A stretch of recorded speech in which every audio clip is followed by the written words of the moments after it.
তো আমাদের ককশিটের দিকে রেডি, চলুন আমরা আমাদের পার্সেলের কাজ শুরু করে দিই। ও পার্সেলের কাজ শুরু করার আগে আপনাদেরকে একটু দেখাই যে এই যে হচ্ছে 8 পিস মাছের টোটাল ওয়েট কতটুকু আছে। আমার কাস্টমারের হচ্ছে এটা আবেগের জায়গা যে ওনার বাবা এভাবে রশি বেঁধে মাছ দিত বাড়িতে, তো আমিও এখন ওনাকে রশি বেঁধেই পাঠাবো। 12 কেজি 100 গ্রাম, 12 কেজি 180 গ্রাম, 8 পিসে ওয়েট আছে 12 কেজি 180 গ্রাম। তো ককশিট রেডি করলাম, চলুন প্রথমে হচ্ছে এই 4 পিস দেই। একটু মানে বসাইতে বা দিতে কষ্ট হবে, তাও পারবো ইনশাল্লাহ, পারবো। হয়ে গেছে দেখছেন। তো 1 লেয়ার দিলাম, মানে 1 রশি মাছ দিলাম, 1 লেয়ার হয়ে গেছে। বরফ দিলাম, হাসি বরফ আনো, বরফ দিলাম।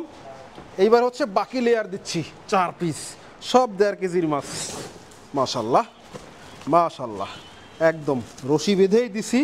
ওনার যেহেতু শৈশবের স্মৃতি মনে পড়ে গেছে আমার কাস্টমারের, আমাদের সম্মানিত ভিউয়ার্সের, সো ওনার সেই স্মৃতিকে সম্মান জানিয়ে আমরা এভাবে মাছগুলোকে বেঁধে দিলাম। আমরা যে এভাবে বেঁধে দিচ্ছি এটা হয়তো উনি এখন অবধি জানেও না, ভিডিও দেখার পর জানবে।